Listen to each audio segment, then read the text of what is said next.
Can you hear the wind? Yeah, I can. We should probably wait. Maybe we should wait for better room tone. Yeah. Oh, there's a giant squirrel out there. Oh my goodness. Wait. Pause. Is that a squirrel? Or not. Sorry. Where? In that tree. Yeah, it is. Oh my goodness. He's big. Oh, that's a fat ass squirrel. Cute. Hot dog. Okay. Do you want me to say it? And pause for room tone. And welcome back, everybody. There's a big fat squirrel outside. On this episode of Room Tone, we discuss various films that we find very funny and dissect some ways that we think they work and things that we would like to adopt for our own project. And we also brainstormed some of our original ideas that we're working on developing for our own short film, and we birthed the man with egg. You'll have to find out what that means. On Room Tone. Insert theme song. Hello, I'm Austin Swain, and I've just earned the power of self-respect. That's true. He did put his sweatpants back on today, even though he told himself, I should wear jeans. And then he said, nope, I'm going to wear sweatpants. And I said, good job, Austin. It's a love yourself kind of day. Yeah. It's a no bones day. Is it a no bones day? Was that official? I don't know. I didn't look today. Mm-hmm. Did you? I'm calling it. Oh. I got no bones today. I'm assuming it's a no bones day. I'm having that vibe. That's fair. I Yeah. respect it. It's a no bones day in my heart. Treat yourself. Yeah. My name is Maddie Fox, and I just bought green pants. My name is Austin Rapeza, and I take Adderall. Hell yeah. And I like to get fucked up. Well, hold on there. Let me say that's for my ADD. A doctor has told me to. I'm not just snorting Adderall. You're not just taking it recreationally? Yeah, no. I've never taken Adderall. Have you taken Adderall? I think I have taken Adderall in college, and it did not do what I wanted it to do. What did it do to you?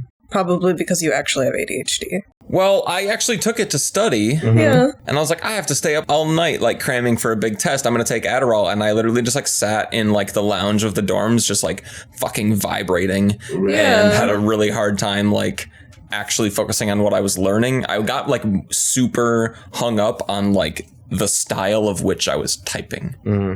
Like, I got, like, really, like, into, like, the bones of my fingers. And I'm like, this is not really how my mind wants to be working to study. So basically, don't do drugs, kids. Unless your unless they're doctor prescribed tells you to you. Unless they're prescribed to you, or if you look cool doing them. Right. Okay, tell me, you haven't seen a Wes Anderson film where a character is smoking and thought, wow, that person looks cool. Like, I am constantly seeing that, and I'm just like, oh my god. Literally, that's why I want to smoke cigarettes, is because of Matt Mikkelsen. Yeah, right? It just looks cool. Yeah, because he's just a sexy motherfucker, and I want to be that. And I want him to think I'm cool. Like, I really think cigarette companies did a really good job marketing that image of, like, the cool, smooth person. What is that? Like, how did they manage to do that? It's so in and it your just head stuck now. around, yeah. There's all these fucking guys in leather jackets and like cool sunglasses. Oh my god, in the episode of X-Files where there's like a young Mulder episode, like right when he starts out at the bureau, and he's smoking a cigarette. Oh god. And it's like, oh my goodness. Like, he was just like a little troublemaker. Just a little punk. Yeah. Coming in to make waves at the FBI. I was like, oh my goodness, he's smoking. The future's now, old man. Yeah, we were talking just last night about the metaverse. You hearing about this? So, you know that Facebook rebranded. Oh, yeah. To Meta. And like that company now is starting a collective multi-person platform of like virtual reality experiences. So did you see the movie Ready Player One? Where like everyone exists in this virtual world through like VR. That's what they're trying to do. Oh, wow. So like you can go to concerts, you can go to education, you can go to like fitness classes. All through like VR, like from your couch, and you can gather with thousands of people or whoever you want. Does something like that scare you or make you like fear the future of like entertainment, or or do you see this as like a positive thing? In general, I fear the future of humanity. Like, like I'm pretty sure that WALL-E is gonna end up happening. So it's like we're kind of already on our way down. Yeah. And so on that level, it excites the hell out of me because I think it's a really cool way to experience like anything. Yeah. I'm not necessarily scared of it as much as I'm like intrigued by what's going to happen and how quickly things will happen. So should we talk about... And we're back. And we're back. Yeah, where are we at? So I think we should talk about like what we're doing for today's session. Cool. I have a fun title for today, if anyone's intrigued. Let's hear the title. I thought a fun like subtext or like slogan of this episode could be Dissecting Comedy.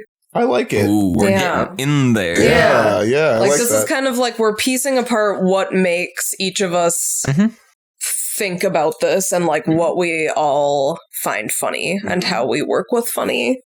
100%. Hey, Austin, would you mind giving us a little review on what we talked about last session? Sure. If you can. Yeah. Last time we just kind of got into things, did a little bit of introduction, talked about what we're doing here. And so, I mean, what we are doing is we're planning out a short film. Taking you guys through the creative process, through the stages of development, which is brainstorming, coming up with ideas, building mood boards, doing character development, all of these things, kind of deciding the tone, planning out the plot points, and just kind of figuring out what the story is going to be. Then we go to like pre-production. Pre-production is the script writing process, storyboards, shot listing, location scouting, casting, all the stuff that we have to do to prepare for the production. Yeah, which brings us into production, working with lighting, getting the right tones that we want. I think I am really excited for the production. I have a fondness for the production. Setting up the lighting. Figuring out the right shots. Yeah, these kinds of things. Composing your composition. Yeah. But then next is the post-production. Bringing in all the clips, all the footage, all the audio that we've just shot, bringing all that in, getting it to look nice, and going into editing, sound design, working with music, sound effects, these kinds of things, visual effects if we need them. I guess we'll see. Yeah. And kind of watching it as a group and figuring out what works and what doesn't. What we need to change. And then the last step is delivery. Where is this video going to be going on? How do we get it to you? Yeah. How can we just share it as much as we can? And teaching and learning along the way, kind of teaching each other, learning from each other, and teaching anyone who is here to listen, I guess. Yeah. So we're kind of into the stages of development. Last time we talked about a couple of just kind of concepts for short films, and we're kind of into the process. Today we're looking at, I think, trying to kind of grow upon those ideas and see which ones kind of start to speak to us a little bit more, and just see how we can develop them and figure out which one is going to be the one. Yeah, we're like dusting off the gears. Yeah. And they're starting to turn. The wheels turning. Yeah. Well, I think like a good place to start would be for me to ask, what do you guys find funny? Like, what is your humor? Can you name me like 3 movies that like best describes your humor? I can define what I don't think is funny. Okay. I feel like generally like SNL type humor Yeah. isn't always like the most crowd pleasing of humors and is kind of one of the more widely watched and accepted forms of comedy, but for some reason I don't think it's funny. It's not really my style of comedy either. Right. Yeah, but it's very interesting to like have that be such a well-known and well-respected form of comedy, but like for some reason we just like don't think it's as funny, and that like to me really breaks down how individual comedy is. That like somehow we're all pre-programmed to think that certain things and ways are funny. And that's just crazy. That's crazy to me. That's something I wanted to talk about. What's like your favorite example of a comedy? I can give you 3 movies that are that define my comedy interests, I could say. Yeah. My first choice would be Rat Race. Okay. Oh no. My I was gonna get to Rat Race second. Sorry. Rat Race, classic film. We'll see in a second. I was going to say the 1985 Clue. Clue. Oh, yes, yeah. I find that it's one of my favorite comedies, and it's really held up to time. And honestly, it's just so like wittily written. I find that like their style of dialogue is so like sing-song, almost like a very bureaucratic sing-song, where it's everyone is very like verbose and deliberate with how they speak. Like they have very like good vocabulary and like diction, and it's all written to interweave so well. Yeah, and it's kind of that old style, like late 1900s kind of fell into that like transatlantic, very like precise style of actors working together. And that like later era Clue, I really like their just like dialogue, and like their use, like it's very smart dialogue. Yeah. My second choice was Rat Race. Okay, sorry. Didn't mean to take the steam out. 2001 Rat Race. Starring Rowan Atkinson. Yeah, and Rat Race, another great film. That's like a completely different type of humor. Yeah, It really is. It really is. Yeah. And that's why I picked these three. I think Rat Race just like takes some people. It's like it does really well at just like taking normal people and putting them into a wild situation and just like watching them unfold. Yeah. Yeah, and like everything is weird and there's like no limits, which makes it a lot of fun.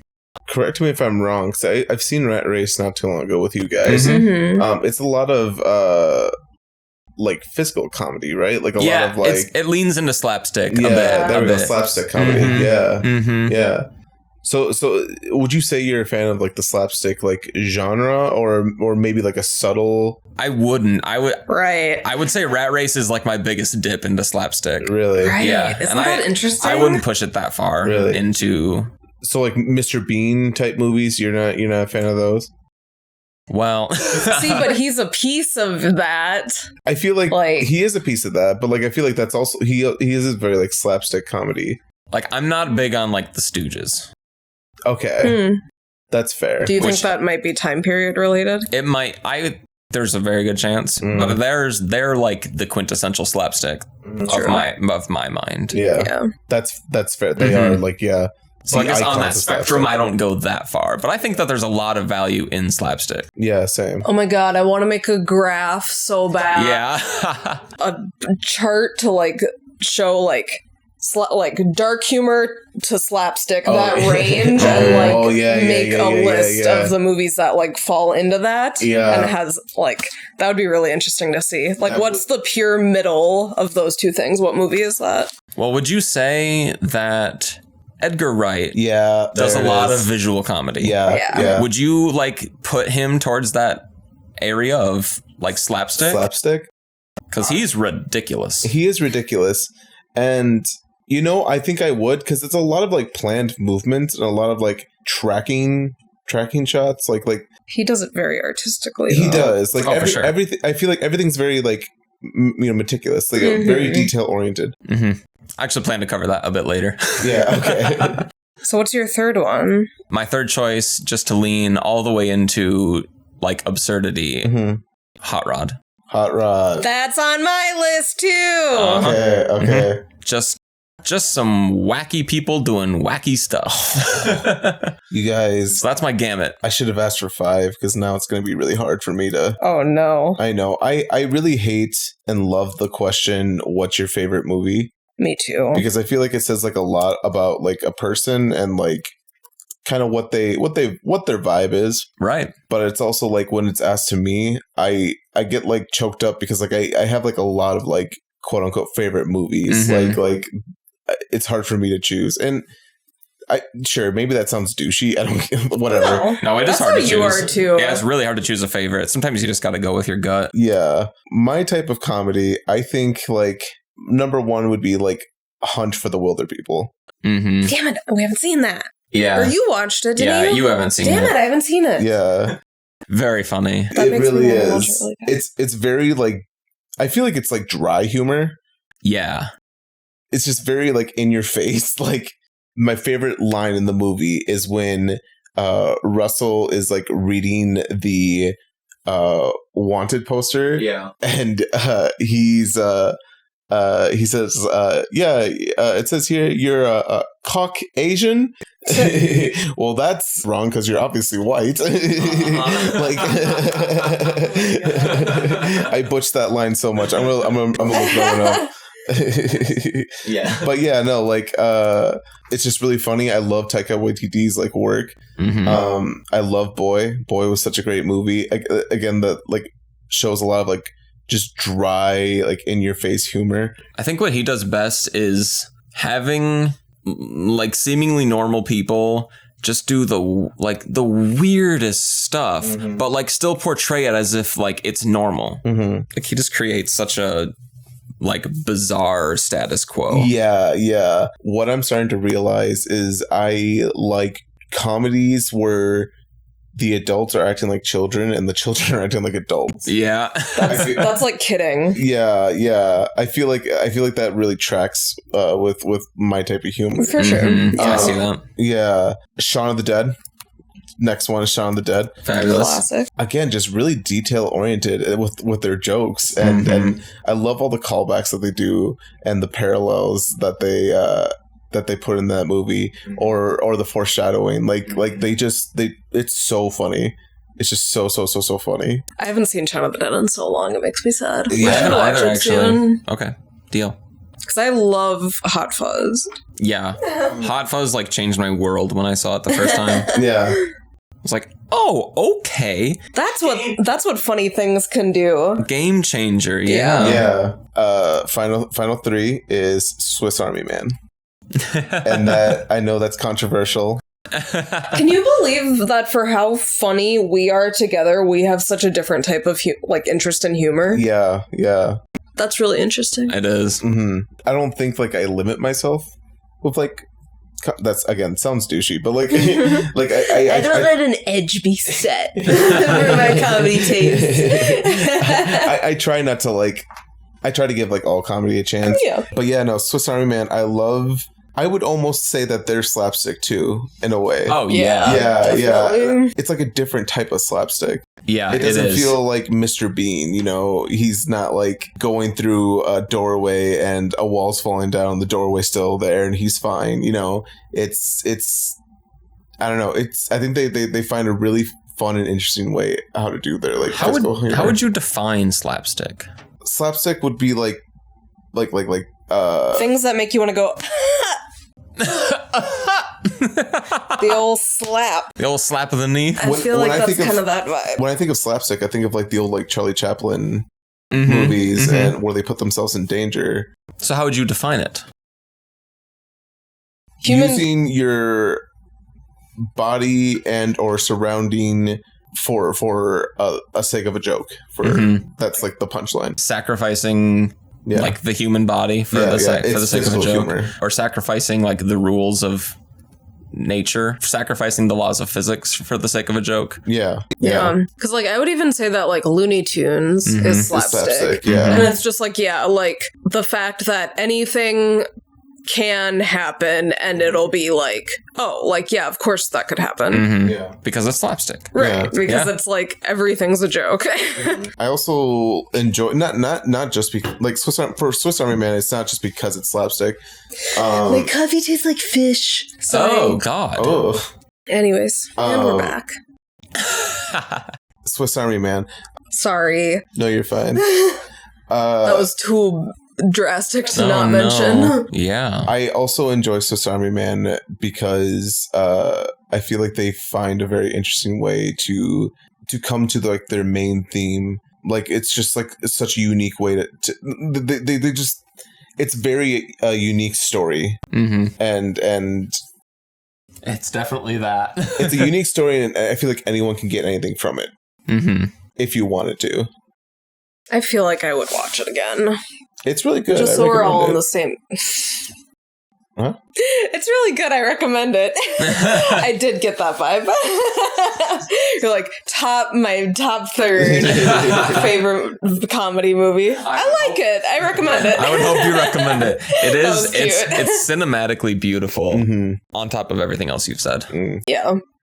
The Daniels do a great job. Just a couple of smart guys. Yeah, really. Just doing weird shit. Mm-hmm.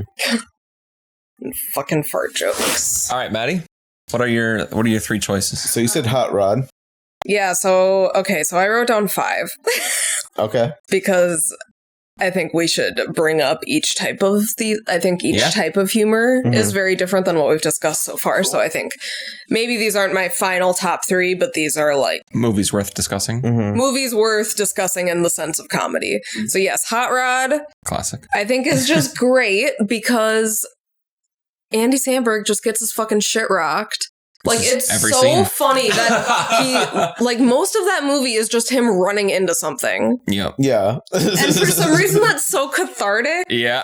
to just, like, see this guy. And he's, like, the most positive little fucker. Oh, he's trying so hard. Oh, yeah. I know. And you just, like, you love him. And that just makes it so much more, like, heartwarming. Yeah. That he's like this great guy. He's not like doing anything to harm anyone else. He's doing it all for himself, all for his own reasons. And he's happy even though he keeps running into things and falling down hills. And it's like... He gets back up. Yeah, it's like, good for you, Rod. So... It's a very feel-good comedy. It's a very... Yeah, exactly. That's like when I recommend Hot Rod to people and they're like, oh, what is it like? I always like want to say like Dodgeball or like... I don't know if I'd put Hot Rod and Dodgeball in the same bucket. See, right, you wouldn't, but that's for some reason what I associate it with. But, like, I can't, like, it's hard to explain to someone why Hot Rod feels so different, even though you associate them together. It's such a pure comedy. Yeah. I feel like it's, like, a newer generation of what, like, Seth Rogen and, like, Jonah Hill and, James Franco, what they were doing. See, but it's not raunchy at all. But it's not like it's like again like a new generation, the progressive right? So it's like, oh hey, there's a little raunch in there. There's a little raunch. No, not really, huh? Very it's little. Basically, Will Arnett. Will Arnett is the only source of raunch. Right. Yeah. As he should be. Right. Shout out to Will Arnett. Gonna raunch me. Yeah. Get a couple of dong bags so we can knock some boots later. And that's like it. Yeah. But yeah, I mean, if Superbad were wholesome, right. I could see it and Hot Rod being friends. Yeah. Right. Yeah. I agree. I agree with that. Okay. So yeah, like Hot Rod is just like an overall like happy comedy. You can't like come out of it feeling anything but happy. Another one is Young Frankenstein. Oh, good mention. Which I feel like is just a great representation of horror comedy. And the fact that, like, you can take something horrific and, like, so easily turn it into a brilliant comedy. Just change the music and change the reactions. Right. Like, and yeah, just like what a feat of like writing that movie was for the time, just to be like, we're gonna totally revamp this story and it's gonna work. So I think have you seen Young Frankenstein? I have not. I think you should watch Young Frankenstein. I would watch. Absolutely. We're starting a watch list. That should go in our. I was thinking because I'm writing down all of your movie choices. Hell yeah! And I was thinking like maybe we can go through all the ones that we all haven't seen. Yeah. So like even if like like you and Austin seen it and like or like I have Austin seen it or whatever, or you and I have seen it, like we watch it so the other person can watch it and then we can do like a commentary. Yeah, like, I think that would be fun. Mm-hmm. I totally agree.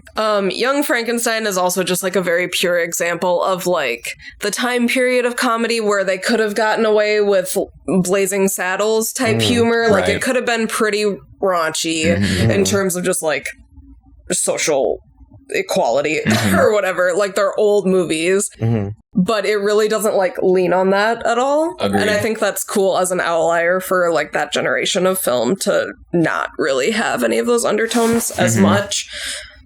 I would say that Young Frankenstein and Clue kind of have like similar patterns of their dialogue style. Yeah, yeah. It feels like a play more than a movie. Yeah, exactly. It's very rehearsed. Yeah, it's a big cast of characters and they're all like, it feels very segmented like a play would. Right. Yeah. My third, I'm going to say, is Skeleton Twins. Okay. Ooh. because I think that's just a bonkers description of a comedy.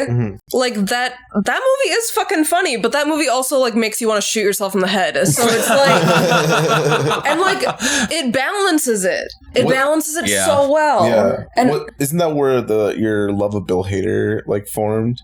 No, when he was Richie, that was it. It was done. That was really? Yeah. He got me from the start. And then we don't have to go on to Bill Hader. I do have Barry on the list of TV shows that I would define as being a top tier comedy. But yeah, the fact that Skeleton Twins is like the most heartbreaking thing I've ever seen and like features two of the funniest people on the planet and like some of the like best funny one-liners is just crazy. So shout out to Skeleton Twins. So I would say those are my top 3 descriptions of my favorite comedies. Fantastic choices. And then my honorable mentions were Isle of Dog. Oh, that's good. And Scott Pilgrim. Oh, okay. Because Isle of Dog does funny, like Wes Anderson does funny in such a good way. Just like whatever. It's also very wholesome comedy. Yeah, and like whatever that feeling is of when those dogs sneeze, like that type of funny is so refreshing. Just like, aw, the dog sneezes. Yeah, like, of course he does. What is that? What? I don't know. They have the flu. No, I mean not the sneezing. Like, what is that like? What is that comedic type of element? funny? Like, why do we get so attached to like a moment of silence and then a dog sneezes, and like that's a punchline in itself? Yeah. What is that? What is that? Is it because dogs sneezing are funny? Maybe it's like just the sense of like tension that was being built and the like sudden release of it. That's fair. Like just gets it to you. Right. Yeah. Because it's a dark storyline of a film. So when you take those like dramatic pauses and then Like that's super funny. it's like, oh yeah, we're just here to have a good time. Yeah, like these are literally dogs. Yeah. It's fine. I like that. Yeah. And it's also like it's a little bit of like world building and like like it reminds like the viewers that like no, these dogs are like sick. Like It's a grounding detail. yeah. But then you would think that would make it sad. Yeah. But it like it's but just, they like, still funny, make it funny. Yeah. Well, yeah, maybe if it was like, then you'd feel a little worse. The dog coughing up blood. We gotta go. Or like Fantastic Mr. Fox. Oh yeah, very funny. Like that, like the fucking possum or whatever with the crazy eyes. Like that's like terror comedy. Like what is that thing? Like I'm laughing so I don't scream. Right. I love Willem Dafoe as Rat. I love both of those movies so much. They're all really good. Wes Anderson is a freaking genius. He is. I see, and like I feel like he has perfected the art of like filling a frame and like having like a background story happen in the background to the point where like when anyone else does it, it kind of feels like, oh, this feels like a Wes. You say like, oh, this feels like a Wes Anderson movie, Right. Because the entire frame is telling the story. Yeah, and every shot is like picture perfect and very detail oriented. And it's crazy and like it's amazing, but it's also sad. I hope that doesn't like discourage like anyone from like continue to make that. But like, No, I don't. I'm also really happy that Wes Anderson was able to thrive in his like vision of cinematography. Like like define a style. Yeah. He kind of developed that sort of cinematography. I would love to take a page out of his book in this project. Me too. Like how meticulously deliberate each of his shots is, I think is something that can be achieved with just like the right amount of foresight. Absolutely. And just like the right amount of like thinking outside of the box. Yeah. Like yes, we could get this shot this way, but what if we just do something fucking weird and like get the shot from over here on a tree? You know, it's like, how can like everything change so quickly? With that, would you guys like to roll into our homework for the day? Yeah. Austin asked us to bring in a couple of articles and just like pieces to kind of help us learn and inspire us along the way. I'd be willing to go first just because it kind of relates to what we're talking about. Yeah, go for it. So I brought in a video essay by Tony Zhao for Every Frame of Painting. About how Edgar Wright does visual comedy. I'm sure that you've seen this video essay before. I have. Maddie, have you? I have not. Do you guys just want to watch it? Yeah, let's pop it right here onto the table and we can watch it. If at any We'll include a link in the description box. Absolutely, yeah. Link for this video is in the description. It's a fantastically made video and illustrates a lot of very key points of his style and just what can be done in comedy. Do you want to give us some details about the video? Sure. That stuck out to you and why you chose that particular video? Definitely. My key takeaways from that video and what it outlines as far as just like learning from Edgar Wright's style is to, like we were saying, use every bit of the frame and like think about what is going to be in that frame and how can we use it to tell our story and in a comedy tell our jokes. Utilizing visual comedy, show don't tell. I wrote down comedy is more than just good writing, good acting, good cinematography, and good sound effects. It's a combination of all four of those. We can't lean on one or the other. We have to, in my opinion, taking our time with each and every one is really going to set off our... Yeah. Agreed. Do we have anything else that we want to like talk about with that video? Just how good Edgar Wright is. Edgar Wright is amazing. Yeah. But like that video did feel a little bit biased, in my opinion. Sure. Yeah, I mean, it's definitely, it's a hot take. Yeah. But it outlines a lot of things that are done very well. Yeah. That can be done very well in the comedy space. Right. I guess I just wish there were more examples than just Edgar Wright films. Right. And That's that one fair. was specific. Right. Yeah. Yeah, I mean... But it would be cool to like see a video where they talk about like more of the really well done comedy pieces. Agreed. Yeah, another thing that I wrote down was like the choreography of it. Like everything is so precise and like you know where that frame is going to be. So like for someone to hold something out, you know exactly where that needs to land when you're looking at the frame for it to look good. So like taking that time and like doing that choreography with the actors and having it like play out like this dance so precise is something that's really cool. And I wrote down that him and Wes Anderson are like the kings of this. I really like one of the main reasons that I think Scott Pilgrim is so funny is because of the animation. Just like the super simplistic, like extra little oomph that it gives you to like looking at something makes things a lot funnier. So I think that would be fun to even try to do just a little bit. Yeah. And with like, if we wanted to do the phone conversation, like that's kind of something like that. I think both ideas we've been talking about, which I guess we haven't really discussed in this session, but we'll get to it, both have the ability to use some like graphics to enhance them. Yeah, that's what I've brought to class today. Did I get an A? You got an A. Yes. Got an A for Austin. Boop, boop, boop. Get that ass. Golden star. Oh no. I kind of have some questions. So my article is basically like a list of like the objectively best comedies of all time. And what I think is interesting about it is that I don't think that anyone in this room thinks that these are very funny. Objectively best that no one here likes. Right. Interesting, I'm afraid. Which brings up like a very interesting difference in what we like are looking for in terms of comedy. Sure. But like, so the article, the top one is Bridesmaids.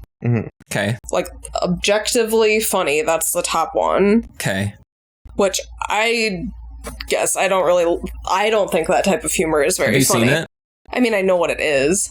But have you seen it? I have not seen it. Have you seen it? I have. I have Do you too. think it's funny? I think there's funny moments. I like Kristen Wiig. Do you think it's objectively the funniest movie you've ever seen? I don't think it's the funniest movie I've ever seen. I wouldn't say that. I would say it's well written. As far as like a modern American comedy, I would say that I would give it like that it's well written and well made. And I feel like those movies like have a place. Like I feel like they're still like valid movies, and I would still go to a movie theater to see them. But that's also just like I'm down for that type of humor. I would say, and this is might be like one of the douchiest things that I ever say, but like I feel like it's like top tier of like consumer grade cinema. Like That's fair. You were right. Was that not the douchiest thing I'd ever say? Very douchey. If you know, like what I mean is like cinephiles and like people who like study film, things like that. They like a different style of movie. Yeah. Like they just do. Yeah. And I think Bridesmaids is a very good movie for like people that don't study film. Yeah. Right. People who are going there to popcorn films. Yeah, it's a fantastic popcorn film. Yeah. Don't need to think about it much. You just gotta strap in, eat some popcorn, have a good time. Yeah. Love popcorn films. I do too. Yeah. Huge place for them in my heart. Agreed. What was next? Well, I guess the rest of them you're also going to tear me apart on because I didn't Oh, I hope we didn't. Oh, I haven't seen any of them. But based on, and maybe that would be an interesting thing to do, is watch these 3 movies that I'm very willing to say I don't think would be funny and see if I think they're funny. Oh, I'm so intrigued to see what number 2 is. 21 Jump Street with like Channing Tatum. I mean, it's funny. Right. It's That is exactly how I would describe these types of movies where like it's funny. I think Like, you they're weren't probably happy all a saying bit that. popcorn movies. Yeah. See, but this is like the top list that pops up when I type in best comedy movies. This is like rated like generally best. Yeah, interesting. And then the third one is the Andy Samberg pop star movie. Oh, wow. I feel like this list is dated and I mean, I've 2019. I've not seen Popstar. I haven't either. Is that all Lonely Island? I think so. Is that like a so. Lonely Island Yeah. movie? Yeah. Here, do we want to just Let's pause for Train Tone. yeah, Train Town. So those are the 3 objective best from this list. Okay. They also did a subsection of the 3 best like classic comedy. So like old school comedy Sure. bits. And that includes Young Frankenstein, Airplane, and Mrs. Doubtfire. Yeah. And it's like, think about how much funnier those 3 movies are Compared to than the other 3. I agree. Yeah. I wholeheartedly agree. But isn't that interesting? It's yeah. What is that? Yeah, I don't like. So that begs the question, is comedy a universal thing? or do you think it's like a generational thing? Would somebody in a different country, let's say, like, let's just third world country versus first world country, how do those two types of people living those types of lives, I think how do they both relate to comedy? Mm-hmm. I feel like there's some like objective truth to comedy Mm-hmm. and Yeah. what makes a good comedy. I think it's like what's the formula? Tragedy Tragedy plus time equals comedy. yeah, something like that. Mm-hmm. So I think like everyone can like laugh at that.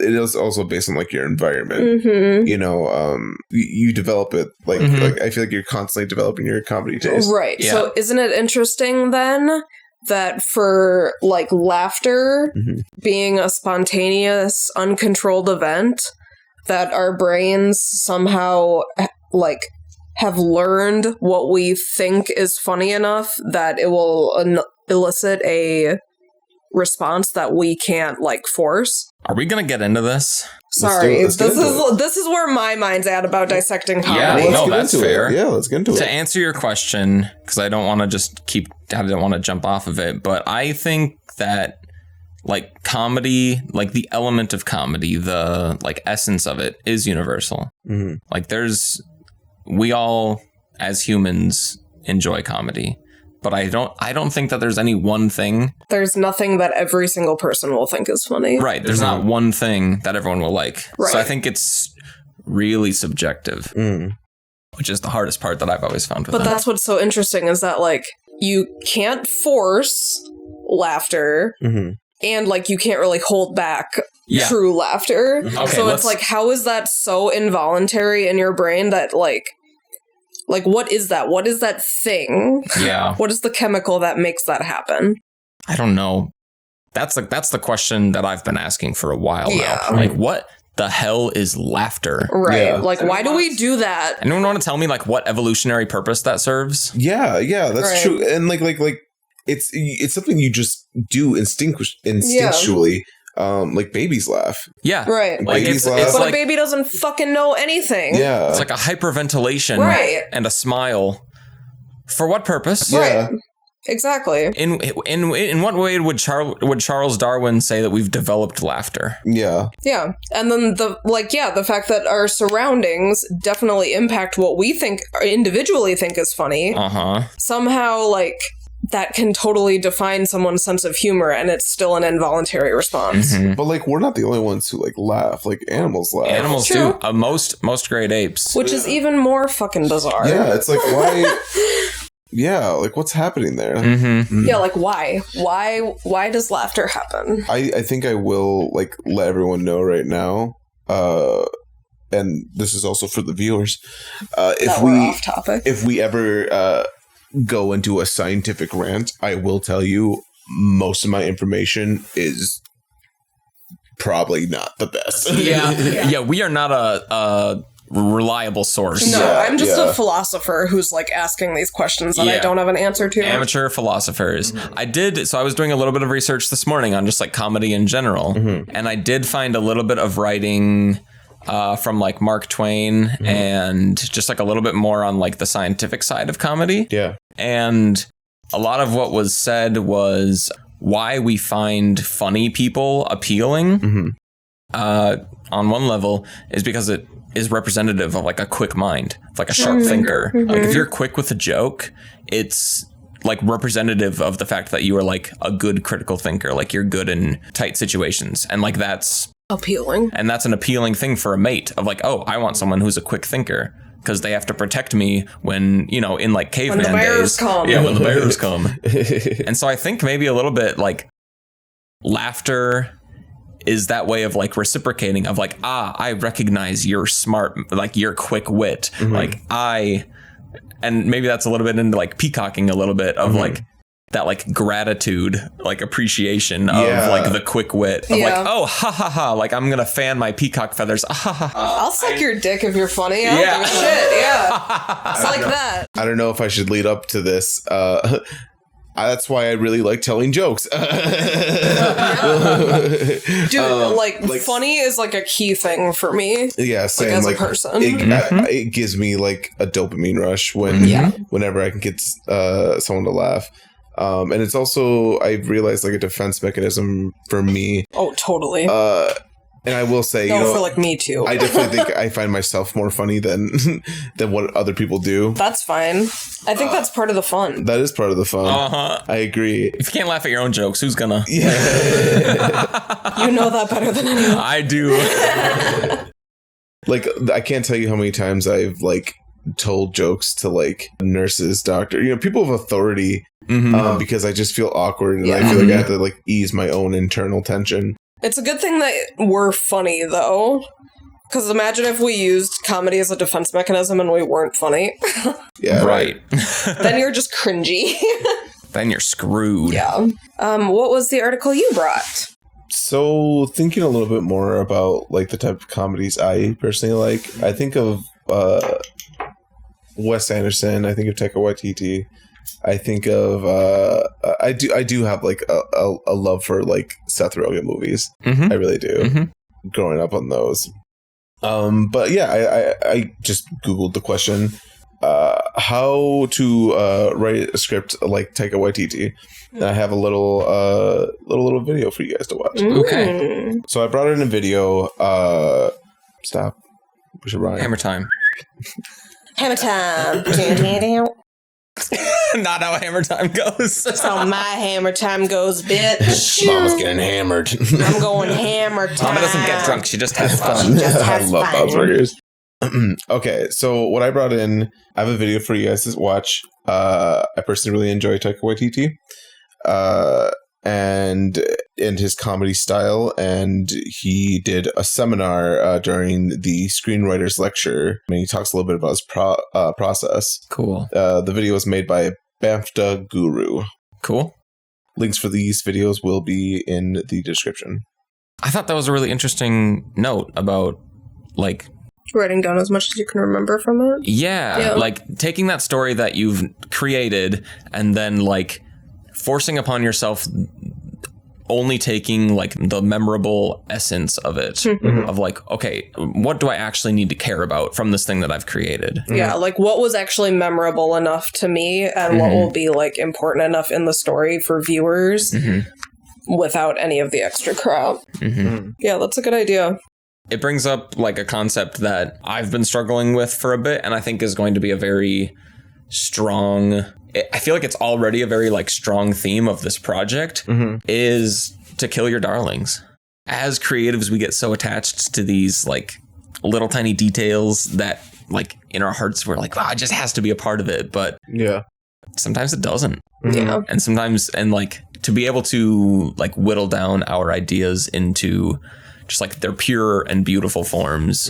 Agreed. Something that'll help us make a good project. I really so the video we watched, he also describes the beginning stages of him like writing a script. And he talks about before he jots anything down like on an actual script, he will write an outline in like a notebook and like write ideas and won't write anything until that outline is done. And I think that's something we should follow as well. I feel like our last few projects that we've been working on, we just, kind of looked at a page and we're like, okay, let's keep going. Where are we now? We're here. What's happening? Yeah. How do we push forward? Yeah. I like the idea of like setting out an outline and saying like, nope, this is the story we're telling. Here's point A, here's point C. Let's get to point B. Yeah. Let's get through point B. Yeah. I like that. You got a sketch. Yeah. You got a sketch. Yeah. You got to get out those just like wispy little lines that are going to guide your way, and then you can start to put down some shit. Agreed. That was cool. It's fun to see just like styles and how people approach writing and the creative process. Agreed. So yeah, like the reason why I chose to highlight that video, I just want to think about how we should prepare ourselves for like the next couple of steps. Right now we're in development, and the next will be pre-production. I want to have a story locked down, you know? And when we do have the script created, and yeah, just be on the same page and just like everyone understands where this is going. Absolutely. Yeah. So yeah, that is kind of the next step on the horizon then is to get through like that bare bones outline process, right? And just get those story beats and kind of establish like the tone. Yeah. Before going too far forward. Thank you for sharing that. Yeah. So the next thing we're going to be doing, the next thing we're going to be talking about is the different ideas that we have for our short film. Yeah. So the three of us have made a number of short films between us, half a dozen or so over the last couple of years. And they've always just like ended up being so dramatic and fucking sad and like, oh, and he loses his friend and how's he gonna cope? And it's like we'd really like try to dive into the human psyche and like be so fucking dramatic about it. And it's like we never really had the chance to just like cut loose and just like make something fun and like, but we're people who like to have a lot of fun. Yeah, we're like the funniest people we know, so we should be taking advantage of that, basically. So we're gonna stick to being funny instead of trying to be edgy bitches. Clearly, we're able to find comedy in the darkest of times. Yes. I'm still going to try to aim for a tasteful sex scene. That's all I have to say. That's fair. Yeah, Maddie has petitioned for tits. Oh, there we go. Maddie wants tits in this film. I would recommend having tits in the film. I will say, for someone who doesn't want like to do like the raunchy comedy, I just like you're tits. that's right. Tits are great. I agree. I think nudity can be like a step up for like just production value sometimes. That's fair. Yeah, it's like well done nudity is, That's true. it feels more classy. You guys haven't watched like sex education, have you? No, not yet. it's I on the recommend list. it. It's on the list. But I feel like that has very like funny nudity, but it's like tasteful nudity. Tasteful. I mean, it can tell a story. Like, it doesn't have to be like, dude, look at those tits. Like, a person with their shirt off is part of the story. Yeah. And like, why is that person not wearing a shirt? You know, like what situation are they in? Like there's so many elements you could do with just that. And it connects you to them a lot more because, like, you're seeing them at, like, their most bare. Like, you're seeing the character when, like, probably no one else is seeing them. Like, I always am such a fan of, like, kind of downer movies or whatever where, like, the girl is, like, getting changed and it's just, like, a shot of her, like, totally just getting dressed. Yeah. And it feels like you connect to the character so much because you're like, I'm here with you and no one else is. So let me see if I fully get what you're saying. You don't like the fact that it's like overly sexualized, like nudity, but like them being nude shows like a vulnerable thing, right? Yeah, it can be a story element. Yeah. It can be like a defining, like when you said that, I had a shot of like just like a woman nude basically, and just like sitting at the edge of her bed, like lighting a cigarette. Like you see her just like in this like vulnerable, broken state of just like not even like put on a fucking shirt, like just like, oh my god. Or like people in like bathtubs. Oh yeah. I'm actually thinking too of like an American Psycho, and when he's fucking her. Later when he's like, I think there's a scene with like the blonde where he's like chasing her down with the chainsaw. Yeah. Like they just like finished fucking. Yeah, like they're both like ass naked and he's just like chasing her down with a chainsaw, and like the fear in her and like literally having nothing to protect herself. Yeah, and that he's visceral. So fucking crazy that he's running around naked with a chainsaw. Yeah, like it's so visceral of like a just purely human state. Yeah. So I'm not opposed to tits. Is what I'm saying. I agree. And that tits would be great. And they just make everyone happy, right? It's a feel-good film. Yeah. And tits can be funny. Well, you know what? We'll get a variety of tits though. Yeah. We won't discriminate. All tits for everyone. We'll get some guy tits. Tits the season. Lady tits. Tits the season, everybody.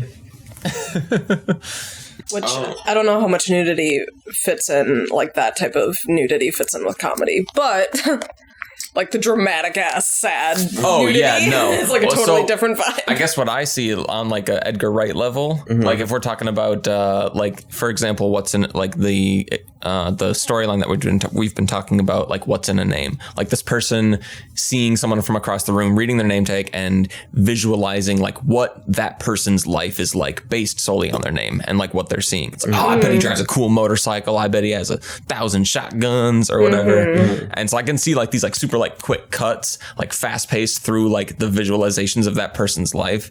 And then I don't know, one of them's like a party girl or whatever. And it's just like, I bet she gets crazy on the weekends. Woo! And then just like quick cut to the next thing. It like the shot starts on tits and just like fast zooms out to like her at a party. Just for that like shock factor of like a second and a half. Tits. Yeah. And then you're gone. That's pretty funny. You're right.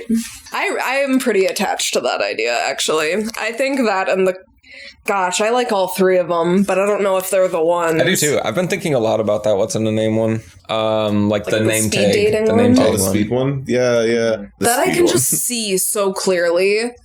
I can too, but then I feel like that like goes against a little bit of what we were thinking about, like not having it like skit like. When we last spoke, I did really like kind of dig deep down on like what I find like as like pinnacle comedy and like the type of comedy, and not just that, but like the type of comedy I think I would like to write. And I really think like slice of life. Yeah. Like I think I really just hit home with that. Yeah. Like finding things funny in the mundane, you know? Right. And not saying that like we couldn't get ridiculous with the mundane, like that's and with our visualization of it. Exactly. Like a grounded world at least. Right. You know? Dudes, I just had such a good example of like a slice of life, like comedy shot. And it's just like a person standing in like a rundown kitchen and they're making breakfast and it's like from the back and it's like the whole room and they're cooking breakfast and an egg falls on the floor and like cracks open and they just like, or they just like, they don't even like fucking or they don't move. even notice it. Yeah, like they're just so broken, like the egg falls and they're just Well, yeah, like that. I'm attached to that shot. That's a good way to like show slice of life, I feel like. And you just get that like sound effect. It's like the dog's sneeze. Yeah. You just have this like moment of silence and then Yeah, you like hear the stove and like the oven and making food, and then Yeah. you just like see it go. there goes the egg. And then she still just is cooking. You see him break. Yeah. But like the egg falling is what's funny, because like fuck this guy, like fuck his life. Yeah, exactly. Obviously the egg falls. And that's like developing a character too, because it's like I could tell you guys, like, think of a character who, like, whenever they're cooking breakfast and they're cooking with eggs, one of them breaks. Okay. And you would just, like, think of that, like, that person. I can see them. Okay. You ready for a small slice of life idea? Yes, Yes. absolutely. So we have a character waking up, getting ready for their day. We see evidence that, like, this character is very particular on, like, how things are in their home. Mm-hmm. Very like minimalist, very, you know, like one fork, one, Mm-hmm. you know, Mhm. yep. Mm-hmm. And so say like he's like making an omelet, right? And he Mhm. finds out that he has no eggs. He's like, shit. Forgot Yeah. about that. Yeah. And he like so say like he had like a carton. He had a carton with like one egg left, right? Uh-huh. Mm-hmm. And you see it's like a 4-pack carton, Yeah. right? And so he's like, fuck, I need to go get more eggs. So we go through this journey of him trying to like maintain his particular world in like a very grunge and very like messy environment. Okay. To go to the grocery store, dude's having a time, buys the eggs on the way, like gets to his house, again, going through the shit, gets to the door, goes to the kitchen, about to make the eggs fall and break. Oh. And he's just, oh, that would suck. Yeah. I could see, yeah, Mhm. I like that. Mhm. I'm writing it down. Nice. I like that too. I could see it so clearly of like those like perfectly like Wes Anderson frames, and he just like moving through, and then just that like the fork enters just bing, right in the perfect spot, and like the fucking carton of eggs rectangular with the frame and just like so squared up, and then he pops it open and it's like fucking empty. Yeah. Yeah. Just all these close-ups.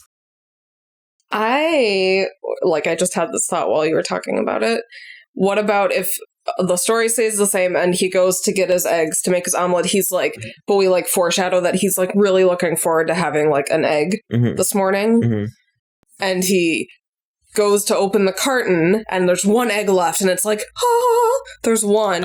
We have the one egg.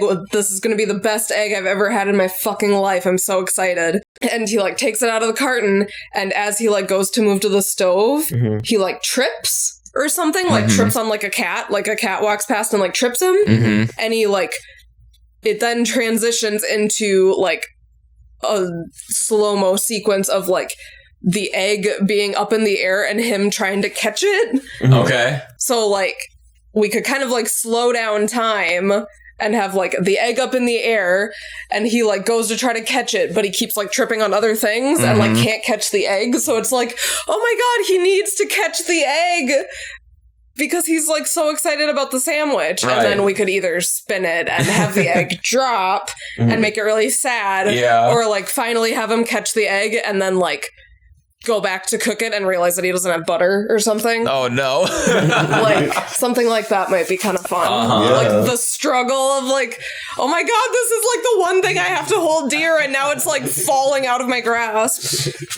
That might be fun. Yeah, that does sound fun. Yeah. And that'd be a fun challenge. Yeah, I feel like I mainly see that as like an animation. Yeah. Like a super like loose Fantasia animation. Of, like, Yeah.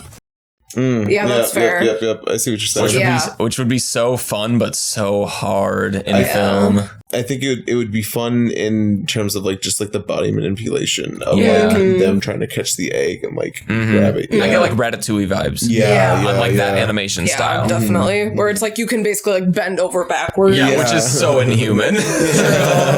So sad. True. But then you could do like dramatic music too. Like I kind of the fear factor of like, oh, we care about this dumb guy and his egg, and now he's like almost gonna lose it. Might be kind of fun. You know, Absolutely. we can continue playing with the idea of having this character being very particular, right? So let's say this character for some reason had to get like a roommate, right? And then like had to coexist with like, And the roommate's like just a very slightly less like obsessive minimalist. Yeah. So it's like, that one's out of line. and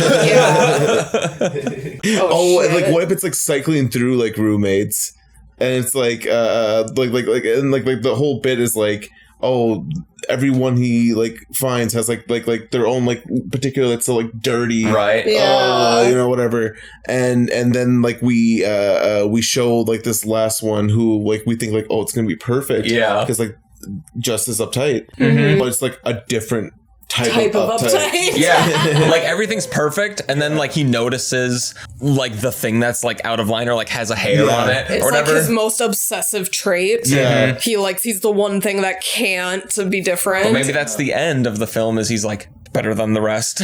Like fixes it and then just goes back to his day. That, or there's like competing like ideology and what's like perfect, right? So say like, you know, like, like my movie collection is alphabetized by like, you know, alphabetical, but like someone be like, no, it has to be by director. What are you doing? Like, that's perfection. Yeah. And like there's just like that battle of like, this is what perfect is. Like, it would be interesting. I can see a shot of like the one walking into a room and like flicking on the lights twice and then like leaving the room, and the other one coming into the room and like flicking the lights 3 times. Yeah. And it's like they're both the same level of anal and OCD, but like they're that different. So like if either of them get on one another's nerves, like they're very specific. Yeah, I love the idea of like the two OCDs like trying to coexist. Yeah. I wonder if the people of the OCD community would get mad at us. Probably. I could see, it depends on like how we do it, I think, but also like I more research should be done. If we do. Yeah. Like I definitely don't want to like, and I don't make a joke of something that's like not like a joke. I don't think we should go into like, this is a person with OCD, but just like this is a very neat and orderly like minimalist person. I think is probably the correct way to go, just to like avoid that, because that's just stuff that we don't know about. Agreed. But yeah, I mean, just like he likes it neat. He likes everything. I feel like we can like show like someone being particular that's not like OCD driven. Yeah, my idea was pretty OCD driven. But there are directions we can go with it. Yeah. I do have to say, we all seemed pretty into a guy with an egg. Like, just like as a character. Yeah. I like this adventure of like... Like, I think that's just a funny thing. A guy with one egg. Like, right? What does that mean? Do you not think that's funny? Like, one even guy just, like, with one egg? Yeah, like, even just like as a background character, that there's someone who just has an egg. There's a guy, and he has an egg, and that's his character. That's all you need to know about him. Can you give me an example of one of these characters? No. We just met one. What do you mean, then? I mean... Just a guy standing in the background. Standing in the background with an egg. With an egg. Yeah. Just an egg. Yeah. Isn't that funny? All right, it's decided at some point in the short film, our Easter egg will be the guy with the egg. Okay. Like, Keep an eye out for him. He'll make it in there somewhere. As a character and as a comedic symbol, I'm going to need him to be somewhere. Just a guy with an egg. Yeah, he can either be the main character, like we can morph. Chasing down his omelet. Yeah, like a guy making his omelet and then has to go get eggs and then trips. Guy who almost drops his one egg. Guy standing in the background with an egg at a cafe. Like, just like an extra who we give an egg right, one like day. Any situation. But I think it's really funny if that character can exist. I agree. Somewhere in the film. I also really vibed with like the Wes Anderson style, minimalist living, and then something happens. I think it can still be that. Yeah. I think that's what we all want to make, right? Yeah. That like Wes That'd be Anderson fun. sort of We feel. definitely want that Kind of. Like deliberate. I think like Wes Anderson, I know if I'm referring to like Taika Waititi a lot. I know not everyone's like the biggest fan of him, but like I really enjoy him and I really enjoy his comedy. I feel like if we can emulate that would be great. But also I do love Wes Anderson's comedy. I agree. too. I think they live in the same space. Like Taika Waititi's also... It's polite. It is so polite. It's polite. Wow. What's the best way to put it? It's like mixing the polite world with like the not polite, I guess. Yeah, that's Yeah. so true. Yeah. Like the abrasive. Yeah. Just watching those worlds collide. Mhm, Yeah, mhm. that's super true. Oh, it's like anarchy enters polite society. Yeah. And just watching That's how that so unfolds. true. And there's oh my like goodness. there's rules Yeah, set up to this world that they'll follow. but they are not the same. Yeah, it's just ridiculous. Prim and proper versus like the drunk brother-in-law. Mm-hmm. See, and like I think that's that's another like really big thing that I find funny. And I think that stands out towards like kind of what you were saying, the like just intentional comedy, smart comedy, you know? Right. Mhm. Yeah, thought through comedy that actually feels like it has a payoff. Mhm. Yeah. Yeah, and that's definitely something that I would attribute to Taika Waititi. Like he definitely takes his time to like deliver what he has in a very clean way. Yeah. Mhm. Agreed. Like What We Do in the Shadows is so like It's a good movie. I agree. I love It What We Do in lines the up Shadows. with like the Edgar Wright and like the Wes Anderson style of just like here, like it's just like so like such a clean delivery. I don't know what that is. Mhm. Yeah. Like it just really comes through of like, here's the character, here's what they're saying. Isn't that funny? Moving on. Mhm. Like That's fair. it has that feel. I feel like it's just a combination of like just really good script writing, really good editing, really good, and I Acting. feel like that comes from like just communicating, and Mhm. I think that's like something we really needed to strive for Mm-hmm. in this project. It's just like communicating with each other. Reduce the chaos. Yeah. Mm-hmm. And I think that's something that What We Do in the Shadows specifically does really well is like not care at all about what the audience might think. Mhm. Mm-hmm. I think that it's 100% what it wanted to be without like any outside influence. And I Mhm. think we should really try to like, if we think that shit is funny, Mhm. we should include it because like a bunch of other people might also think it's funny and might not like have thought that other people Mhm. would think it's funny. Mhm. So I like that he is very raw with his humor. He's like, you either like it or you don't. It's Yeah. like, this is what I'm happy about. Yeah. So I think we should make sure to keep that mantra in mind. You know, Yeah. when thinking about a comedy, I agree with you, Maddie. I think it would be fun to like play in on like the horror comedy, Right? Mhm. but like not necessarily like scary movie, No. like no, not at no. all. That's different. Yeah.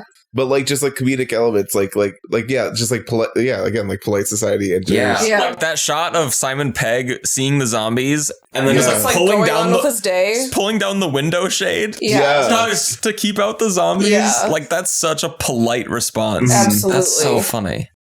We should definitely watch Young Frankenstein we should because I think that's a great horror comedy. It is.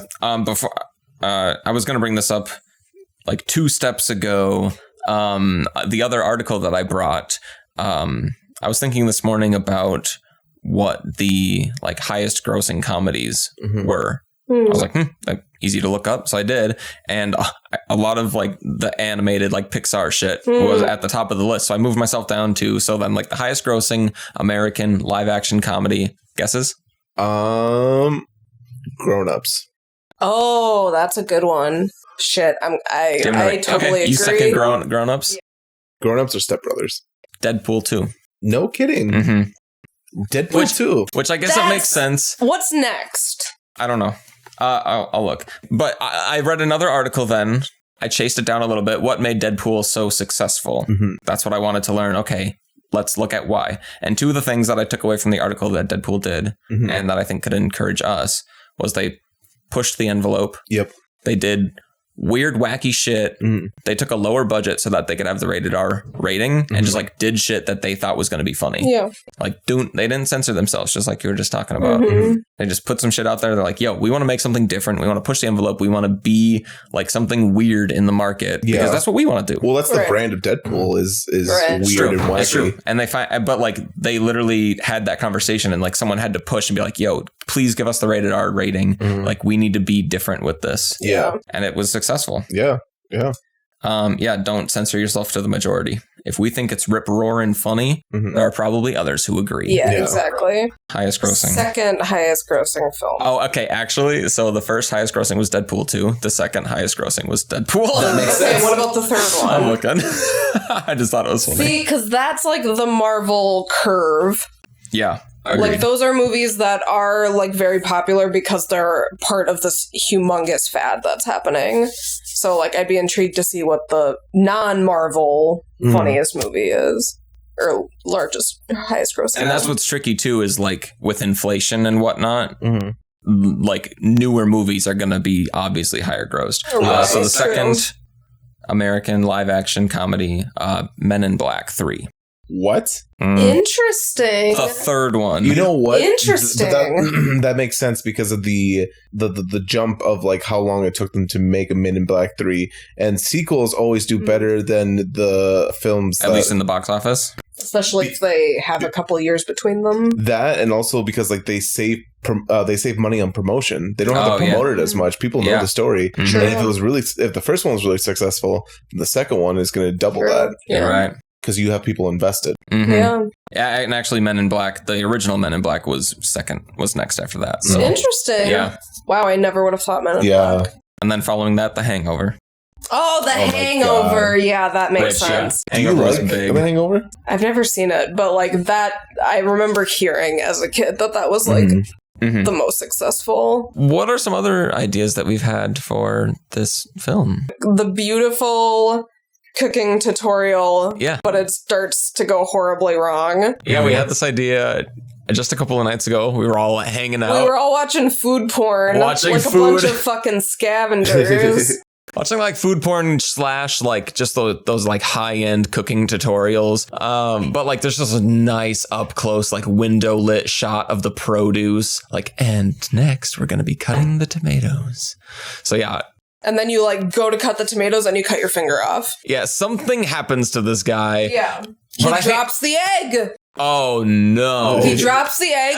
He circle. slips. I had that Breaks thought. his arm. He has to try to get up and like call the hospital. His phone is dead. He has to go and charge it. He falls. Like something like that would be really fun. But we maintain the high production value. Right, exactly. But we make that like a Wes Anderson film. Where's the egg coming from? Dude, I'll skip the egg. Just let the egg go, man. I'm over the egg. I liked the idea that, like, so for example, like the super minimalist storyline was derived from just like a single shot that we had in our mind. So I'm curious, like, maybe we just like throw out other just like interesting shots, and then we could like kind of talk about what stories could be brought out from there. Yeah, I get what you're saying. Yeah. Do you have any cool shots that are living in your head? Actually, yeah, a friend of mine named Kat, her and I were, shout out to Kat, her and I were in my car one day, just hanging out, and the alarm system went off, you know, like the tornado alarm system, whatever. The tester. Yeah, and she's like, "Oh, what's going on?" I'm like, "Oh, it's the alarm that happens first Wednesday of the month." It's Wednesday, my dudes. Yeah. They're testing the alarm system, which if you don't live in the Midwest, like, Yeah, that we have might to be foreign to you, but like, yeah, We test out the tornado sirens the first Wednesday of every month. yeah, Everyone has to Everybody just knows that. yeah, Like, I don't know how we all learned that information, but like, it's just a known fact. yeah, Like all of a sudden you hear just the you're like, oh, it must be Wednesday. yeah. So yeah, I told her like, "Oh, it's just that," and then like there was like a long pause, and we like broke it and was like, "It's Tuesday today." Oh no! Run! And so like we thought of like this like really funny shot of like two people like playing chess, Okay. like in a coffee shop, and like there's just like a big window behind them of like a cityscape, Yeah. and like one guy is looking super just like intense of the game. The other one's just like hanging out. He, you know, just very like confident, Yeah. you know, the guy who's confident moves. The guy who's intense is like looking at the board, and the guy who, you know, is confident just like looking at like, you know, their coffee and swirling it around, takes a sip. The alarm goes off, and like he was like freaking out, and like the intense guy is just still focused on the game, didn't even react to the alarm. The confident guy's like, what's going on? And the intense guy's like, oh, it's, what just happened to Kat and I. Yeah. And It's Wednesday. But except for like tornado siren, he's like, oh, it's just like for the like they test out like the alien invasion or like or like riot or whatever like catastrophe siren. And then like there's like a pause, and the guy then like realizes like, wait, no, it's not Wednesday, it's Tuesday. And in the background, like the like event or whatever is happening, and like the city is starting to burn in the ground, and like the guy who's like intently looking at the game moves his piece, and he's like, moves it very confidently. He's like, all right, and then it's like looking around, and he's like, oh, so it is. And like people are starting to like freak out. You start hearing screams. And then the guy, the confident guy, looks at the board and checkmate. Oh my god. Beats him in the game of chess. Better finish this game. And then we'll freak out. This was an over, old man. So like that thought has been in my mind. Interesting. For a very hot minute. It's not Wednesday though. Also co-credit to Kat, because Kat also her and I were like playing off the idea. She'll get a screen credit. Yeah, I think like this kind of happened at the end of Lamb. I'm trying to figure out what other things this happens in. Where it's like you go through the whole story knowing what you think the ending, like what you think is going to happen, and then that doesn't happen until like the last like minute. Like, the fact that, like, you're basically waiting the whole time of Lamb for, like, something weird to happen with, like, goat people. Right. Yeah. And then, like, the last shot is, like, the goat people. It takes that long. Right. Right. And then it's just like, oh, now I still have a million questions. And now I have a million more. Right. Why is he so hunky? But, like, you could totally do that with, like, an alien invasion scenario. Somebody's playing chess, and they're like, oh, that's just to warn that the aliens are here. And, like, the one who's, like, all focused doesn't realize that, like, an alien is, like, running up behind him and, like, kills him or something, It's like, everybody runs, but because he's so focused, see the alien kills him, and then it's, like, credits. I see that shot of him, like, bent down, and the camera's on him, and then he, like, sits up, and the camera comes up with him, and there's just an alien, like, or someone, like, standing behind him, he's like, oh. Okay. And then it could, like, pan back down, and the move that he made could have been a checkmate. That's a little Easter egg. If you pause it and solve this check puzzle, he did pretty well. Like, that's what, like, because he's thinking about how to retaliate. He doesn't realize everyone's gone. He's like, oh shit, I have the perfect move. Does the move, leans back, dies, and then, like, it pans down, and the move is a checkmate. Right. So, like, he did win. He just also died. You get what you can. Easy come, easy go. That might be fun. Okay, so It'd be fun, like little like park scene, like chess at the like yeah, like, and then it could go kind of Cloverfield-esque, just like weird alien thing. The camera starts shaking wildly. Dude, that'd be fun. That's not really Wes Anderson-y. Yeah, I'm very scared to do like an apocalypse film. It would have to be like super minimal. Right. Yeah. Oh, like that's just the siren that there's a serial killer loose or something. Yeah, there's an escaped convict. Yeah. No worries. No, they're not testing it. Yeah. Seems like a legitimate thing. Gets fucking shanked. The guy with the egg could just be like sitting on a bench. Or you're gonna get killed by a guy with an egg. That's what the siren is for. It's just like this big like Attack on Titan giant like man with egg. It's like the Green Giant, but he's just like with a fucking egg. What do I do with this? He lays an egg and you have to eat it. Oh my god. He's a giant guy, but he lays a normal sized egg. Why is that worse? Okay, hold on. Because it just falls out of his butthole. Would you rather eat a small egg or a giant egg coming from a giant's butt? Small egg. Small egg. You could probably make a massive souffle with that giant egg. Let me rephrase. Flour. That's what you're worried about? I don't have enough flour to make a souffle that that big with that big That's of an fair. egg. That's fair. Those proportions are massively out of control. Would you rather eat an egg laid by a chicken or laid by a human? Chicken. Yuck. Hold on there. Yuck. Let's Dude, talk about this. That's like the worst. Let's talk about this. What? Are you considering? Please don't consider this any longer than you have to. Can you imagine? Imagine if one day you just woke up and you took a shit and it was an egg. And you laid a fucking egg. Okay, so here's the story. All right, so write this down. The guy wakes up, shits out an egg. Man lays an egg. And then, What does this mean? guys, the egg hatches and then he has a chick that he has to take care of. It's got a human head? It's like a No. humanoid chicken, I mean, and it's like screaming, "Kill me!" God, Did your thing die? Mike died. Uh-oh. Yeah, we can talk a little bit about the idea we had the other night. And yeah, the idea of like just a super high production value, like cooking video tutorial, just kind of like lo-fi. Like, today we're going to be making seasoned bok choy. Like, I don't know what we were watching, but we were watching one where a guy was cutting up like onions and he's like, gosh, these onions are hurting my eyes. Here's what I should do. And like puts cling film over his eyes. Oh, yeah. And all in my head, I just imagined him like putting it over his entire face and then like going back to cut the onions for like 6 more seconds and then just passing out. And like the video continues from there. That's about as far as I got. I think I worry about him passing out. But I Because then think what's going to happen? Right, but I think that's a really fun idea of just like, and then it just things keep going wrong. Just like some weird shit happens, Yeah. but it's like still the super like beautiful production value. Yeah. Based off those elements, I think it would be funny.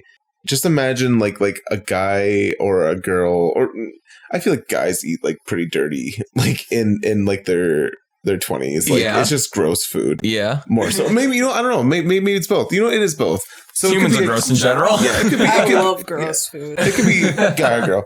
But like, say like, like they're like in their 20s, they don't know how to really make food yet.